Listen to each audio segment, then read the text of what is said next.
Councilwoman Debbie Ortega, welcome. Let's begin by letting you introduce yourself to the voters and in 30 seconds, tell them your story. Okay. I'm Deborah Ortega. Everybody calls me Debbie.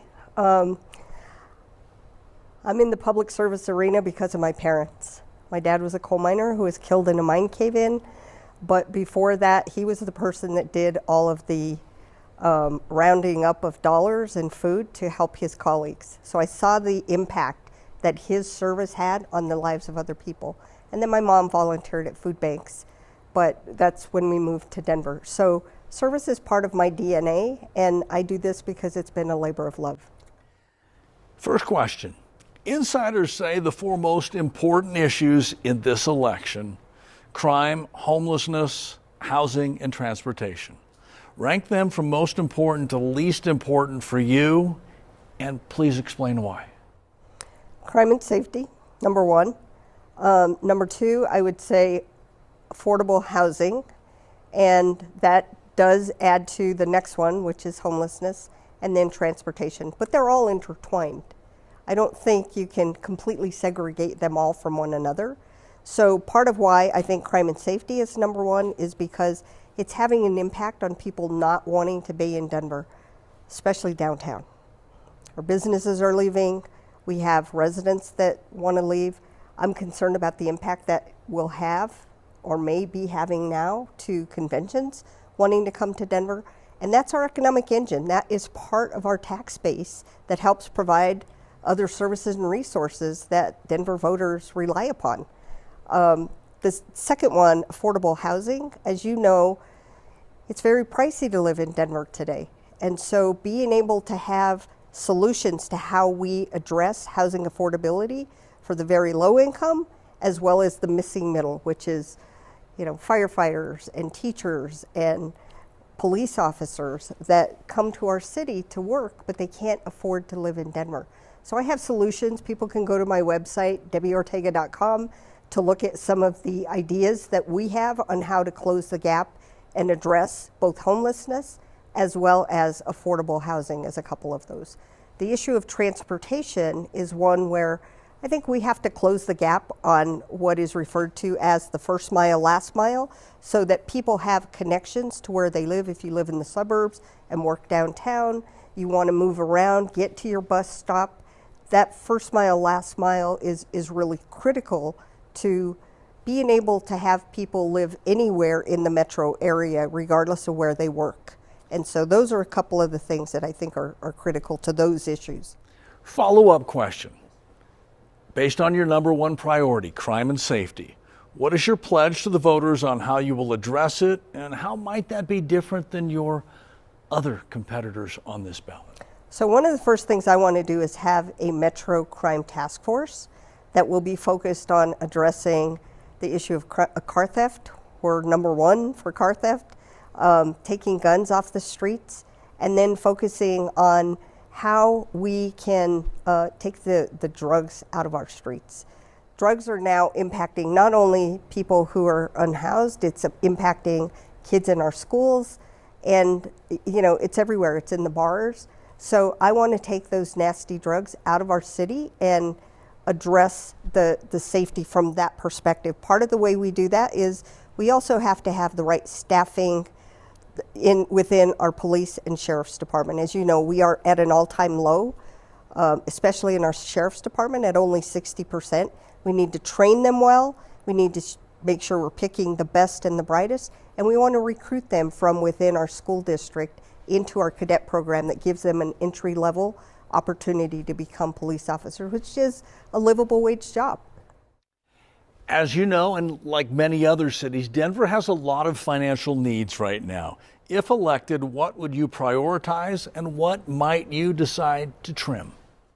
So one of the first things I want to do is go back and look at a lot of the things that we have been funding that have been pet projects of previous mayors. We don't always go back and look at those. We continue to keep them funded, and I think that gives us a chance to look at where we can trim some of the fat, so to speak. And then I think the STAR program, as you know, has been one of the programs that the city has funded. We do get some of the Caring for Denver dollars that offsets the cost of that. that is doing it plays an important role in dealing with people in crisis that do not need a police officer to respond. And that's been very successful.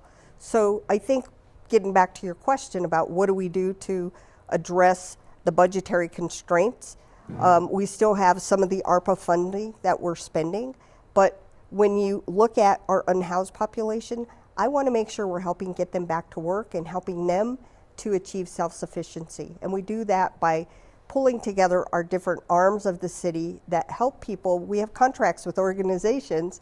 We want to use them to help people get back to work so that they are able to get back on their own 2 feet.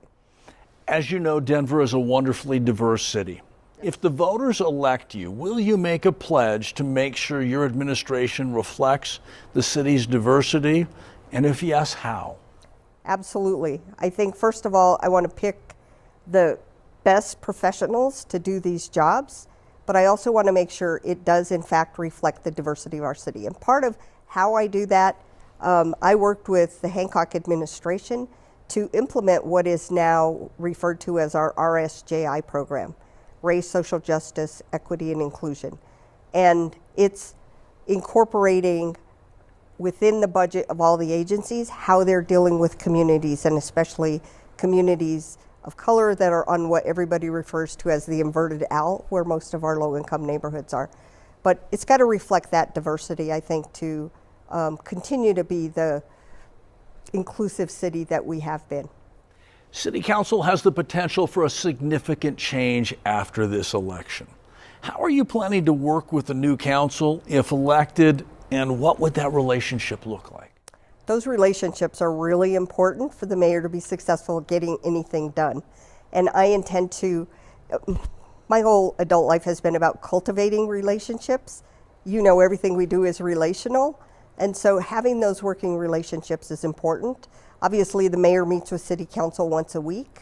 And I think having periodic touch points with members of council and talking to them about the initiatives and the things that they're trying to do so that we have an opportunity to be open to listening, and to do that not just with myself but with my cabinet level members whose agencies might be impacted by the proposals they're bringing forward. As you know, 16 other candidates on this ballot. If you could ask one other candidate one question, who's the candidate and what's the question? And I can see the wheels turning. Yeah, That's good. Yeah, so give me a second. One candidate, one question.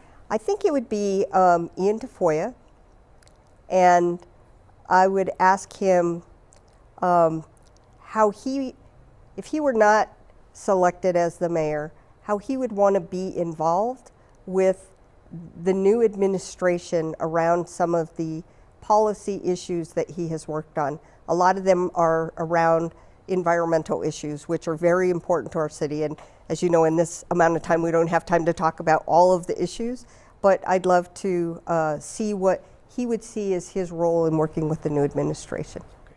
This is a question to get to know you. We're getting a little short on time, so quick answer preferred. What's the last book you read and why, and what do you do for fun? I'm actually in the middle of the book, and it's the one that one of my colleagues, Kevin Flynn, wrote, and it's about the Ellenberg murder, and all of what led up to that. I don't remember the second part of your question. What do you do for fun? I enjoy my grandkids. Good for you. Okay. Final question, closing statement opportunity. Please look into the camera, and what do you want the voters to know about you? I want the voters to know that I have many years of experience in knowing and understanding how this city works. I have worked on big projects and small projects, and I think with the kinds of issues that we're facing today in our city of Denver, now more than ever, it's important to have somebody that knows and understands how to get things done and can hit the ground running. I intend to do that, and as your mayor, I'm here to ask for your vote as well. Councilwoman Debbie Ortega, thank you for your answers. Thank you for your time. Good luck.